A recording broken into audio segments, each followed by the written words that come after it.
नमस्कार दोस्तों, मैं रश्मि आज आपके लिए लेकर आई हूँ वर्णमाला। आज की क्लास में हम सीखेंगे कि वर्णमाला किसको कहते हैं, ये वर्ण क्या होता है। ठीक है, तो शुरू करते हैं। देखिए, पहले तो हम समझते हैं कि वर्ण किसको कहते हैं। जब हम कुछ बोलते हैं अपने मुंह से, अब मैं कह रही हूँ अपने मुंह से, जब हम कुछ बोलते हैं तो हमारे मुंह से आवाज़ निकलती है। ठीक है, तो इस आवाज़ को क्या कहते हैं, हम ध्वनि कहते हैं। अब मैंने कहा माँ, ये देखिए, मैंने कहा माँ, तो अब इस माँ शब्द को लिखने के लिए मेरे मुंह से क्या आवाज आई, माँ आ, माँ आ, माँ। तो जब मेरे मुंह से ध्वनि निकली तो इस ध्वनि को लिखने के लिए कुछ चिन्ह दिए गए हैं। जैसे मैंने माँ ऐसे लिख दिया, माँ आ। अब मैं लिख रही हूँ जा, तो जा लिखने के लिए ये वाले वो हैं। देखो, ध्वनि को जब हम लिखने के लिए इन चिन्हों से, जा को मैंने इन चिन्हों से लिखा है, माँ को मैंने इन चिन्हों से लिखा है। तो ध्वनि को लिखने के लिए जो चिन्ह होते हैं ना, इन चिन्हों को हम वर्ण कहते हैं। जो हम अपने मुंह से बोल रहे हैं, हमारे मुंह से आवाज निकल रही है, तो इस आवाज, इस ध्वनि को लिखने के लिए जो चिन्ह निश्चित किए गए हैं, जो चिन्ह दिए गए हैं, उनको हम वर्ण कहते हैं। तो ये जितने भी सारे हैं, ये क्या है, वर्ण है। ये देखिए, ये सब वर्ण है, इनको हम क्या कहते हैं, वर्ण कहते हैं। अब ये वर्णमाला किसको कहते हैं, वर्णों के निश्चित क्रम को वर्णमाला कहते हैं। अब वर्णों का निश्चित क्रम देखिए, ये कैसे, आ के बाद आ, क के बाद ख आएगा, या क लाइन के बाद च वाली लाइन आएगी। ये इनका एक क्रम बनाया गया है निश्चित रूप से। तो इस निश्चित क्रम को ही हम क्या कहते हैं, वर्णमाला। जैसे हम मोती मोती जोड़कर माला बनाते हैं ना, मोतियों को हमने बिल्कुल सीक्वेंस लाइन से लगाएंगे हम उनको तरीके से, तब तो जाकर एक माला बनेगी हमारी, है ना। तो इसी तरह जब हम वर्णों को निश्चित क्रम से लिखेंगे, उनको निश्चित क्रम से हम पढ़ेंगे, ये कहलाएगी हमारी वर्णमाला। यानी वर्णों के निश्चित क्रम को वर्णमाला कहते हैं। और वर्ण किसको कहते हैं, हमारे मुंह से जो ध्वनि निकल रही है उनको लिखने के लिए हम जिन चिन्हों का यूज कर रहे हैं वो वर्ण कहलाते हैं। तो वर्णमाला तो ये। अब देखिए, हमारी जो हिंदी वर्णमाला है उसमें टोटल कितने वर्ण है, टोटल हमारी हिंदी वर्णमाला में 52 यानी 52, टोटल 52 वर्ण। इंग्लिश में आपके 26 हैं, 26 का डबल कर लीजिए आप, दुगना। इंग्लिश में 26 होते हैं वर्ण, अल्फाबेट पूरे ए से जेड तक, और हिंदी में उसके डबल, उसके दुगने हो जाते हैं। ठीक है, तो देखिए, हमारे जो वैज्ञानिक विद्वान हैं, विद्वानों ने इस वर्णमाला को इतनी वैज्ञानिक तरीके से लगाया है कि इसको समझना, पढ़ना, अगर एक बार आपने ये वीडियो देख लिया तो आपके लिए बहुत आसान होने वाला है। तो हम स्टार्ट करते हैं। अब वर्णमाला के दो भाग होते हैं। वर्णमाला के कितने भाग होते हैं, दो। एक होता है स्वर और ये होता है व्यंजन। स्वर और व्यंजन। वर्णमाला के कितने भाग हो गए, दो प्रकार, स्वर और व्यंजन। अब देखिए, स्वर किसको कहते हैं और व्यंजन किसको कहते हैं, ये भी बहुत आसान है। ये देखिए, यहाँ आपको ये दिख रहा है, अ से मैंने लिखा है अ, आ, ई उ री, ए आई ओ औ अं अः। ये हमारे क्या है, स्वर हैं। इनको हम स्वर क्यों कहते हैं, क्योंकि ये स्वतंत्र रूप से बोले जाते हैं। इनको बोलने के लिए हमें किसी की भी सहायता की जरूरत नहीं पड़ती है। जैसे आप बोल के देख लीजिए, अ, आ, ई, इनको हम क्या करते हैं, स्वतंत्र रूप से इनका उच्चारण करते हैं, इसलिए हम इनको स्वर कहते हैं। और ये देखिए क्या है, व्यंजन। ये हमारे हो गए यहाँ का से और यहाँ तक, ये सब हमारे क्या है, व्यंजन है। अब व्यंजन को बोलने के लिए हमें स्वरों की सहायता लेनी पड़ती है, इसलिए हम इनको व्यंजन कहते हैं। जैसे आप बोलिए क को हम, क में आपको एक तो क की आवाज आ रही है और एक अ, तो इसमें क्या मिला हुआ है, क में अ क्या है, स्वर। बिना स्वर की सहायता से हम इसमें से कुछ भी नहीं बोल सकते। र, व, म, ण, घ, ड, कुछ भी हम बोलेंगे तो आवाज आवाज हमें अ की भी आएगी। हमें इसमें कितने साउंड, एक तो हमें क की आवाज आ रही है, एक अ की आवाज आ रही है। तो व्यंजन क्या हो गए, व्यंजन जिनको हम बिना स्वर की सहायता के नहीं बोल सकते हैं। और स्वर की अपनी मात्राएं होती हैं, व्यंजन की अपनी मात्रा नहीं होती हैं। व्यंजन पर मात्रा कहाँ से लगाई जाती है, स्वर की मात्रा हम व्यंजन पर लगाते हैं। ठीक है, स्वर स्वतंत्र होते हैं और व्यंजन जिनको हम स्वर की सहायता से बोलते हैं, स्वरों की अपनी मात्राएं होती हैं और व्यंजन पर मात्रा लगाई जाती है। तो ये तो हो गया हमारा स्वर और व्यंजन। और हिंदी वर्णमाला में स्वरों की कितनी संख्या है, 11 संख्या है हमारे स्वर। अब आप कहोगे स्वर तो 13 होते हैं, नहीं, स्वर ये 13 हैं, आप इनको काउंट कर दिए, लेकिन ये दो क्या है हमारे, इनको हम आयोग वाक कहते हैं। ठीक है, तो हमारे स्वरों की संख्या कितनी हो गई, 11। यहाँ पे हम लिख लेते हैं, हमारे स्वर हैं 11 आगे हम पढ़ते रहेंगे। 11 हमारे पास स्वर हैं, 2 हमारे ये अयोगवा, इनको अयोगवा कहते हैं। अभी मैं आगे बताती हूँ अयोगवा क्या है।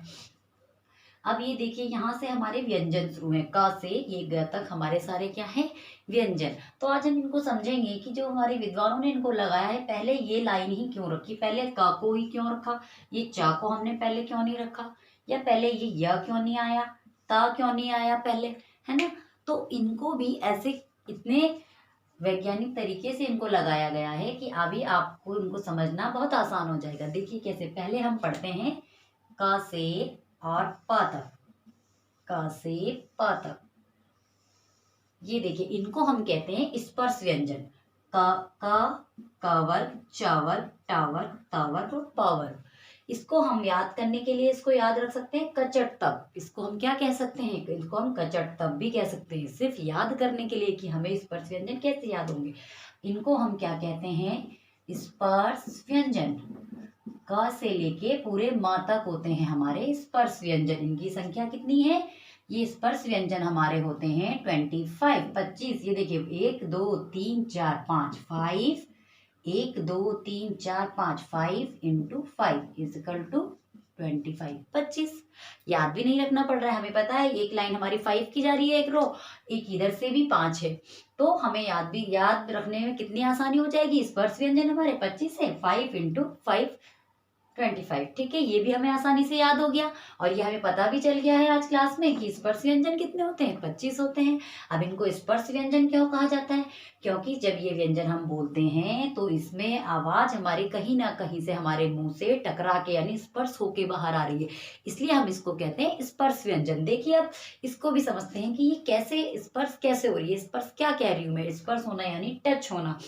अब देखिए ये है हमारा, मैं यहाँ पे एक इमेज बना देती हूँ।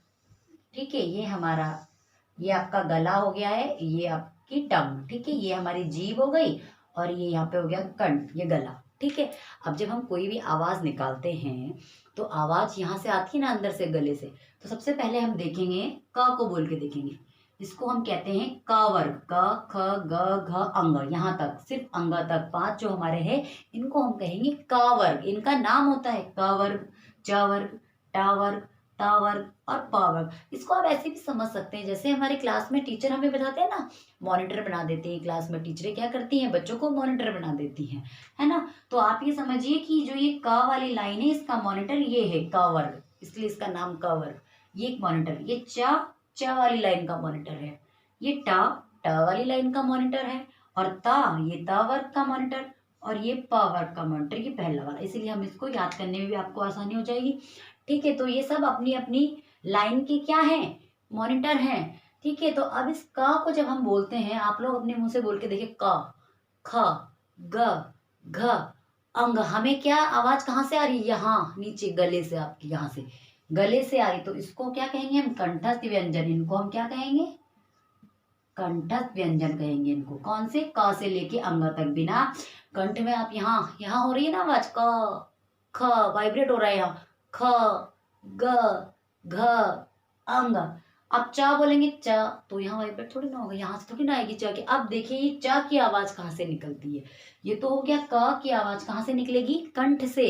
क वर्ग हमारा पूरा हम तब तक नहीं बोल पाते जब तक हम अपना गला नहीं खोलेंगे, मुंह बंद कर ले, यहाँ से आवाज ही नहीं निकालेंगे तो कैसे आएगी। कंठ है इसका उच्चारण स्थान, क वर्ग का उच्चारण स्थान हमारा कंठ हो गया, हमारा गला, यहाँ से हमने आवाज निकाली, ये क वर्ग। ठीक है, अब देखिए च छ ज झ य, च को हम तब तक नहीं बोल सकते जब तक हमारी जीभ ऊपर तालू में टच नहीं होगी। आप बोल के देखिए, अब एक्सपेरिमेंट आप अपने ऊपर कीजिए। ठीक है, आप बोलिए, ये जो हमारी जीभ है यहाँ लग रही है ऊपर तालू में, च बोलते समय हमारी जीभ कहाँ लग रही है, तो च वर्ग हमारा क्या हुआ, तालव्य। इसको हम कहेंगे तालव्य, इसका उच्चारण स्थान क्या है च का, तालव्य। ये मैं आपको इसलिए बता रही हूँ कि आपको इनको याद रखने में भी आसानी होगी, और आप समझ भी जाओगे कि इनको स्पर्श व्यंजन क्यों कहते हैं, या हमारे जो विद्वान हैं उन्होंने इसको ऐसे क्यों लगाया है, इनको ऐसे सीक्वेंस इनका क्यों किया है, ताकि हमें पढ़ने में आसानी हो, बोलने में, और आप सही एक एक वर्ण का उच्चारण सही तरीके से करेंगे। इस वीडियो को देखने के बाद आप सारी जो ये जितने भी हमारे अल्फाबेट है इनका उच्चारण करना आपके लिए बहुत आसान भी हो जाएगा। ठीक है, तो अब देखिए च से हम इसको बोलेंगे च, जीभ ऊपर टच हो रही है च, छ, ज अपना आप ही ऊपर जा रही है तभी आवाज बाहर आ रही है। झ, या अब जीभ को आप नीचे रखिए तब बोलिए आप च। बिना टंग को हिलाए आप च नहीं बोल सकते। आप अभी कोशिश भी कर लीजिए तो भी नहीं बोल पाएंगे। ठीक है, तो ये हमारा कहल इसका उच्चारण स्थान क्या है? च वर्ग का उच्चारण स्थान तालव्य यानी हमारा तालु। ठीक है, तो इसको जब हम बोलेंगे तो आवाज कहाँ से आएगी? तालु। अब जीभ हमारे कहाँ टकराएगी? तालु में टकराएगी। तो च वर्ग का तालु। अब देखिए जैसे जैसे हम अपने मुंह से यहाँ देखिए हम गले से आए ऊपर थोड़ा और आगे, अब हम पढ़ रहे हैं ट वर्ग। ट वर्ग में आगे हम लोग ट का उच्चारण स्थान क्या होगा हमारा? ट का ये देखिए यहाँ हम गला, ये ऊपर तालु। अब ट हम कब तक नहीं बोल सकते? ट जब हम ट बोलेंगे तो हमारी जीभ ऐसे फोल्ड हो जाएगी अंदर, ट ऊपर जाके ऊपर टच होगी, तालु में टच होके मुड़ेगी ऊपर, यहाँ मूर्धा, इसको कहते हैं मूर्धा।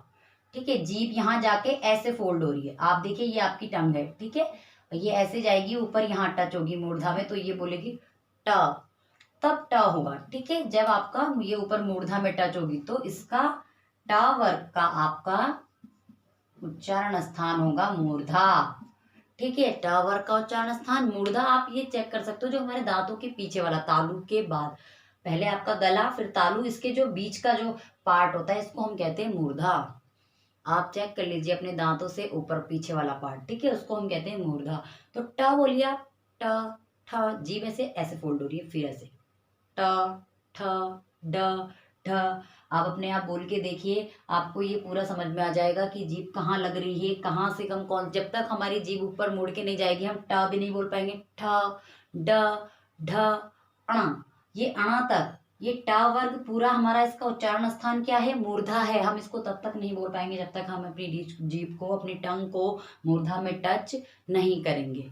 ठीक है, तो ये हो गया हमारा ट वर्ग, इसलिए इनको कहते हैं स्पर्श व्यंजन। यानी ये व्यंजन कहाँ टच हो रहे हैं हमारे मुंह के? कोई तालु में टच हो रहा है, कोई कंठ में, कोई मूर्धा में। अब देखिए आगे, अब क्या आता है हमारे जीभ मुंह में? ये हमारा कंठ हो गया, तालु हो गया, मूर्धा। अब आते हैं हमारे दांत। अब ये देखिए आप लोगों के दांत है। ठीक है, ये दांत हो गए यहाँ पे देखिए। अब जो ये त वाले हैं हम इसको तब तक नहीं बोल सकते। त थ द ध न, त थ द ध न, इसका उच्चारण स्थान क्या है? त वर्ग का दंत। क्या है? दंत, यानी हमारे दांत। हमारे दांत, जब तक हम या जीभ को अपनी दांतों पे टच नहीं करेंगे हम त नहीं बोल सकते। आप जीभ को पीछे रख के त बोलने की कोशिश कीजिए, आवाज आ ही नहीं सकती, और अगर आ गई किसी की तो वो गलत आएगी, वो त नहीं आएगी फिर। ठीक है, तो आप बोल के देखिए, एक्सपेरिमेंट मैं कह रही हूँ, आप अपने ऊपर कीजिए। इस वीडियो को सुनते सुनते आप लोग बोलिए त थ द ध न। दांत पे टच हो रही है हमारी जीभ, तो त वर्ग का उच्चारण स्थान है हमारा दंत, हमारे दांत। अब देखिए प, अब हमारे दांतों के बाद क्या आता है हमारे मुंह में? हमारे लिप्स, हमारे होंठ। अब आ गए हमारे होंठ, तो ये हो गया हमारा च वर्ग का ये ट, और ये त वर्ग का हमारा दांत। अब हमारे होंठ है, हमारे प वर्ग का उच्चारण स्थान है ओंठ। ठीक है, प वर्ग का हमारा उच्चारण स्थान क्या है? हमारे ओंठ। देखिए प, फ, ब, भ, म। मैं प कह रही हूं तो क्या हो रहे हैं? आप आपस में होंठ टकरा रहे हैं आपस में। ठीक है, रिएक्ट कर रहे हैं। ठीक है, फ, ब, भ, म। ये प वर्ग, जब भी मैं इसका उच्चारण कर रही हूँ, प वर्ग का उच्चारण स्थान हमारा क्या होगा? हमारे होंठ। देखिए मैंने बोला है अभी प फ ब भ म, तो जब अगर मैं अपने होंठ बंद कर लूँ या इनको खुला रहने दूँ तो मैं नहीं बोल पाऊंगी प से लेके म तक वाला। ये प वर्ग हम तब तक नहीं बोल सकते जब तक हमारे होंठ नहीं हिलेंगे। ठीक है, तो इसका उच्चारण स्थान हमारा ओंठ हो गए, तो इसलिए हम इनको कहते हैं स्पर्श व्यंजन। ठीक है, तो स्पर्श व्यंजन कितने हो गए हमारे? 25। ये सब आपको समझ में आ गया होगा किसका उच्चारण स्थान कहाँ है। ये अब आ जाइए, ये है हमारे स्पर्श व्यंजन। ठीक है, 25 हमारे स्पर्श व्यंजन। अब देखिए य र ल व, इनको हम कहते हैं अंतस्थ व्यंजन। इनको क्या कहते हैं हम? ये है 4, इनकी संख्या है 4। अंतस्थ व्यंजन, अंतस्थ व्यंजन यानी इनको जब हम बोलेंगे तो आवाज अंदर से आके सीधे बाहर आ जाएगी। अंतस्थ, अंदर से आवाज आएगी और सीधे बाहर। बोलिए य र ल व, सीधे बाहर आ गई आवाज एक ही बारी में, कहीं कुछ नहीं टकराना नहीं है, कुछ नहीं करना है, य र ल व सीधा बाहर। तो इसको हम कहते हैं अंतस्थ व्यंजन। इनकी संख्या है 4, हमारी हिंदी वर्णमाला में इनकी 4 संख्या है। अब आ जाइए, ये देखिए ये है हमारे ऊष्म व्यंजन। ऊष्म व्यंजन की भी संख्या हमारी 4 है।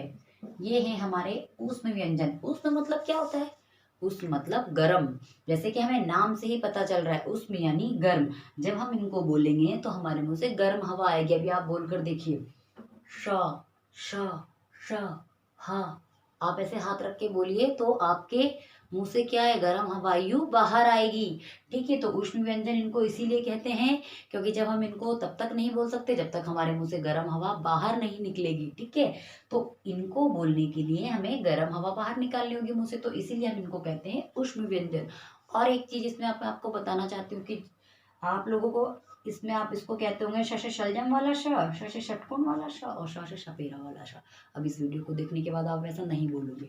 इसका नाम है तालव्य सा, इसको कहते हैं मूर्धन्ती सा और इसको दंती सा। जैसे यहाँ पे हमने बताया ना अभी कि तालु मूर्धा दंती, तो इस श को जब हम बोलेंगे तो तालव्य श इसलिए कहते हैं इसको क्योंकि इसको हम तब तक नहीं बोल सकते जब तक हमारे मुंह से गर्म हवा नहीं निकलेगी और हमारी जीभ तालू में टच नहीं होगी, तब तक हम इस श का सही प्रोनाउंसिएशन या फिर इसका सही उच्चारण नहीं कर सकते। इसको बोल के देखिए, श। अगर मैं ऐसे कह दूं स अपनी जीभ को दांत में टच करके, तो इस वाले सा की आवाज आएगी। इसको हम कहते हैं मूर्धन्ती सा, इसको हम कहते हैं तालव्य श। श।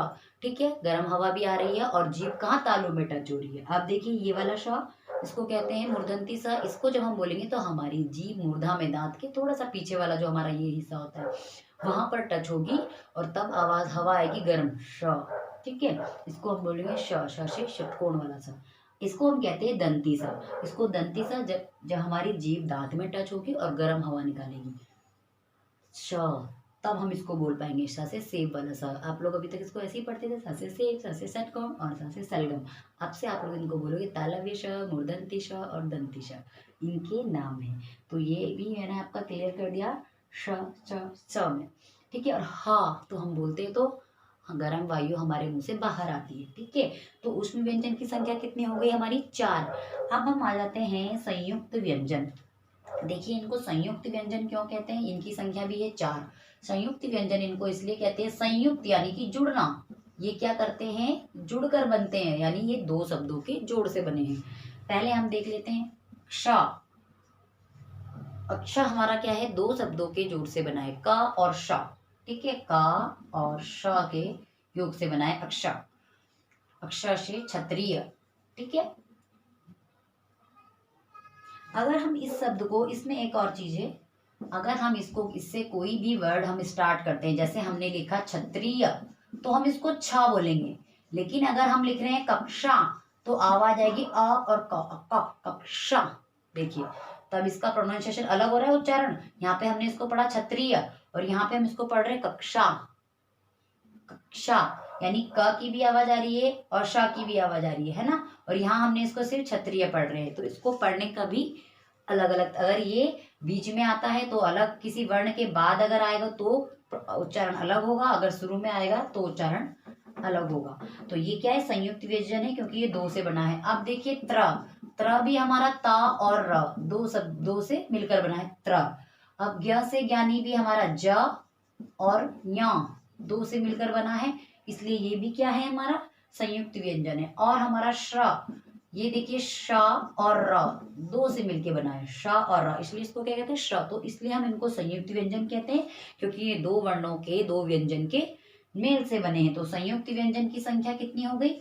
4। हमारी वर्णमाला में हमने सीखा संयुक्त व्यंजन 4 है, उष्ण व्यंजन 4 है, अंतस्थ व्यंजन हमारे 4 हैं, स्पर्श व्यंजन 25 और स्वर हमारे कितने हैं? 11।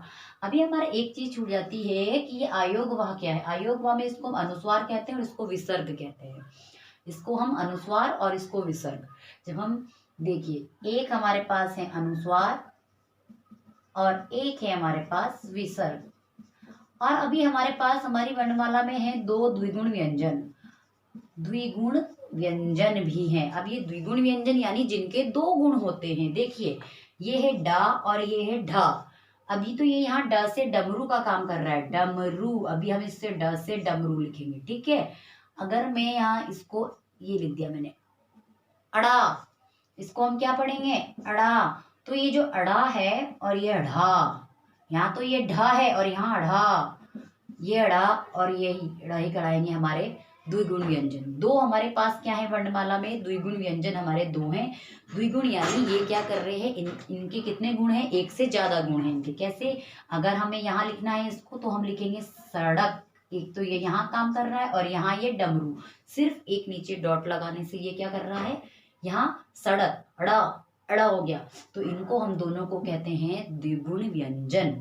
और ये देखिए ढ, अब मैं लिख रही हूँ पढ़ना, पढ़ना, पढ़ना। ठीक है, तो यहाँ पे मैंने डॉट लगा दिया, पढ़ना। अब मुझे लिखना है ढक्कन, ढक्कन। ठीक है, ढक्कन लिख दिया। तो ये क्या हो गया, ये यहाँ पे, तो एक ये यहाँ काम कर रहा है और एक यहाँ, द्विगुण व्यंजन। इनको हम कहते हैं द्विगुण व्यंजन। तो इनकी संख्या कितनी है, 2। अब आप इन सबको जोड़ सकते हो, इन सबका जोड़ आपका आएगा 52।